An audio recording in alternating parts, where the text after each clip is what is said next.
नमस्कार दोस्तों, अतुल्या कोचिंग में आपका स्वागत है। हमारे यहाँ लाइव या ऑनलाइन क्लास शुरू हो चुका है। एडमिशन शुरू है। जिस एग्जाम के लिए बैच शुरू है, UGC net exam, DSSSB exam, KVS exam, NVS exam, CTET exam. हमारे यहाँ से हजारों स्टूडेंट ड्रीम जॉब प्राप्त कर आज सरकारी नौकरी कर रहे हैं। यदि आप भी ड्रीम जॉब पाना चाहते हैं तो आज ही ज्वाइन करें।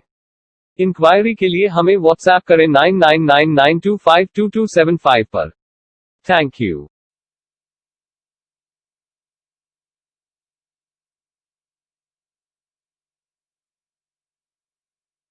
नमस्कार दोस्तों, अतुल्या कोचिंग में आपका स्वागत है।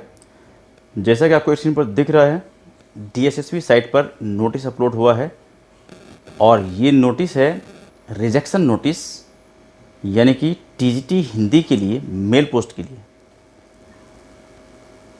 ये TGT Hindi mail post code 140/17 के लिए एग्ज़ाम हुआ था, रिजल्ट भी आया और उसके बाद क्या हुआ, रिजल्ट के बाद सप्लीमेंट्री रिजल्ट भी आया और उसके बाद उसमें कुछ कैंडिडेट को रिजेक्ट किया गया है।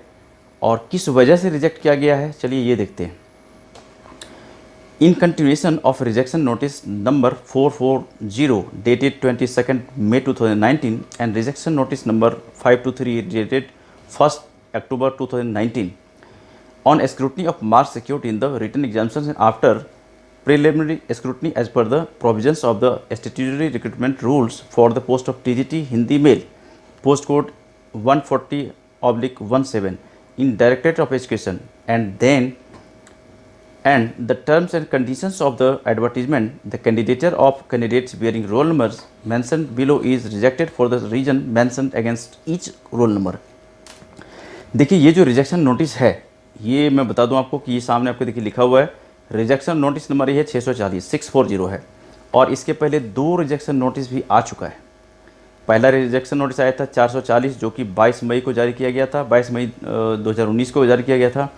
और उसके बाद जो दूसरा नोटिस आया था वो था 523 नोटिस नंबर था, जो कि 1 अक्टूबर 2019 को जारी किया गया था। उसके बाद देखा जाए तो ये तीसरा रिजेक्शन नोटिस है, ठीक है। और इसमें क्या हुआ था कि कुछ डॉक्यूमेंट के अभाव में कुछ जो नीचे जो रोल नंबर मेंशन किया हुआ है, इनका रिजेक्शन हुआ है। अब रीजन भी देख सकते हैं यहाँ से, ये रोल नंबर लिखा हुआ 11051 4000751। इनका देखिए रीजन बता रहा है CTET after cut off date, यानी कि इनका जो CTET का जो या तो इन्होंने अपलोड लेट किया या फिर इन्होंने पास आउट लेट, इनका जो मतलब कि CTET पास आउट हुआ वो लेट हुआ। 2 में से कोई एक रीज़न रहा जिसके वजह से इनको रिजेक्शन हुआ। दूसरा रीज़न ये है ओवर एज, मतलब कि जो एज इसमें डिमांड किया गया था उसमें से इनका एज ज़्यादा हो रहा था, जिसकी वजह से इनका रिजेक्शन हुआ है। No documents under GCT category available as mention in OARS। दूसरा जो रोल नंबर है, इनका जो रिजेक्शन हुआ है ये है CTET नॉट डन, मतलब कि इनका CTET हुआ ही नहीं था। मतलब जो रिजल्ट की डेट तक इनके पास, जैसे कि होता क्या है ना कि जैसे आप DSSB में आप चाहते जाने के लिए, इनका प्रोसीजर होता है कि पहले आपका रिटन एग्ज़ाम होगा, रिटन एग्ज़ाम के बाद इनका रिजल्ट आएगा। रिजल्ट आने के बाद यदि आपका नाम आ जाता है उसमें, तो आपको ओरिजिनल डॉक्यूमेंट के साथ बुलाया जाएगा वहाँ पर। उसको बोलते हैं डॉक्यूमेंट वेरिफिकेशन। डॉक्यूमेंट वेरिफिकेशन में उसमें हर चीज़ आपका ओरिजिनल देखा जाएगा, चाहे वो 10वीं का हो, 12वीं का हो, ग्रेजुएशन का हो या फिर BEd किया हो, जो भी हो सर्टिफिकेट रिक्वायर्ड है वो सारे ओरिजिनल चेक किया जाता है, ठीक है। इसमें जो दूसरे नंबर में बता रहा है कि इनका CTET नहीं था, मतलब देखिए TGT का जो इसका सिलेबस होता है, मतलब TGT का जो टीचर बनने के लिए जो इसमें कंडीशन होता है, पहला आपका ग्रेजुएट होना चाहिए, BEd होना चाहिए और CTET भी होना चाहिए।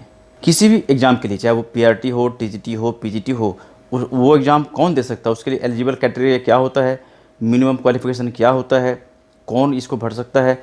इसके लिए हमने अपने YouTube चैनल पर बहुत सारे वीडियो बनाया हुआ है। यदि आपको लगता है कि इसकी इन्फॉर्मेशन की ज़रूरत है तो आप हमारे YouTube चैनल को सब्सक्राइब कर लीजिए। यदि आप सब्सक्राइब आपने नहीं किया है तो वहाँ से सारा अपडेट ले सकते हैं, बहुत सारा वीडियो पड़ा हुआ है और वहाँ से देख सकते हैं कि PGT कौन कर सकता है, TGT कौन कर सकता है, PRT कौन कर सकता है, और इस तरह के वीडियो बनते रहता है, उसमें अपलोड होते रहता है, तो आपको भी मिल जाएगा।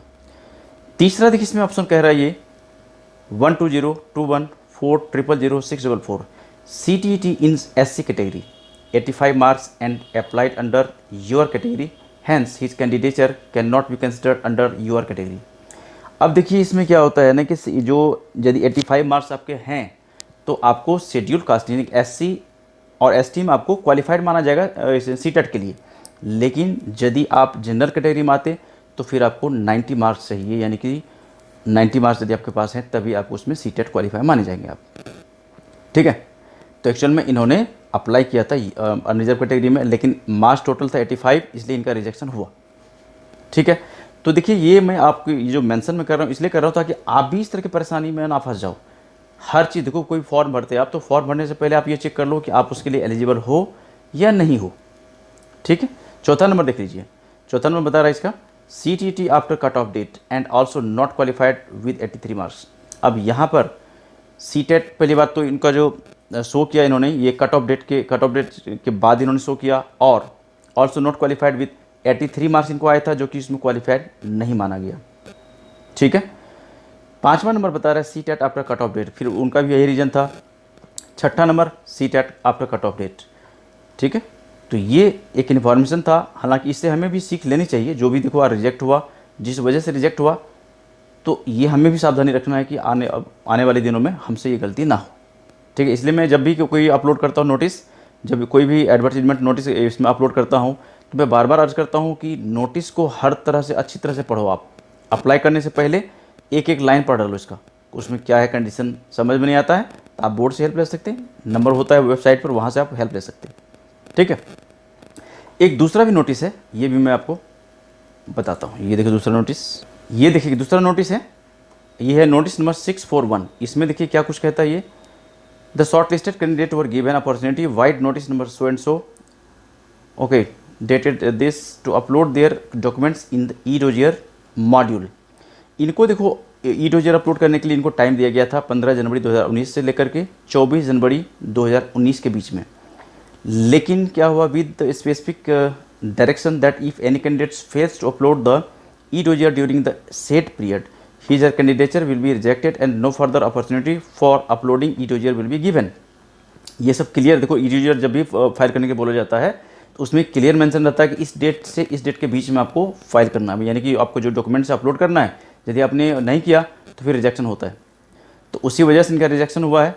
ये देख लो, इसमें लिखा हुआ है however the following candidate have failed to upload their e-dossier and therefore their candidature is rejected for failing to upload his or e dossier during the schedule period. इन्होंने अपना ई-डोजियर उस बीच में नहीं अपलोड किया, जिस वजह से इनका रिजेक्शन हुआ। हो सकता है इनका कहीं सिलेक्शन हो गया होगा, ऐसा भी होता। बहुत सारे देखो कैंडिडेट क्या होता है ना कि जॉब ज्वाइन नहीं करते। क्यों नहीं करते, क्या है कि आप DSSP जैसे एग्जाम में क्या होता है ना कि काफ़ी रिजल्ट जैसे वैकेंसी आने में से लेकर के रिजल्ट आने तक और फाइनल सिलेक्शन तक काफ़ी लेट लग जाता है। तो हो सकता है इनके बीच में इनका कहीं सिलेक्शन हो गया होगा, ऐसा हो सकता है। ठीक है, तो ये एक इन्फॉर्मेशन था जो कि मैंने आपके साथ शेयर किया। और यदि आप चाहते हैं कि इस तरह की इन्फॉर्मेटिव वीडियो आपको भी लगातार मिलता रहे, इसके लिए ज़रूरी है कि आप हमारे चैनल को सब्सक्राइब कर लीजिए यदि आप नए हो, पहली बार आए हो। हाँ, और सब्सक्राइब करने के बाद अपने मोबाइल का नोटिफिकेशन बिल को ऑन कर लीजिए ताकि हर अपडेट आपको लगातार यहाँ से मिलता रहे। कुछ कहना हो, पूछना हो, बताना हो तो आप हमें कमेंट्स भी कर सकते हैं। और यदि वीडियो आपको अच्छा लगता है, समझ में आता है, तो इसको आप लाइक और शेयर ज़रूर कीजिए। बाकी मिलते हैं हम एक दूसरी वीडियो में जहाँ पर इस तरह की और भी बातें करेंगे। तब तक इस वीडियो को इतना प्यार से देखने के लिए आपका बहुत बहुत धन्यवाद। Okay, thank you, bye bye.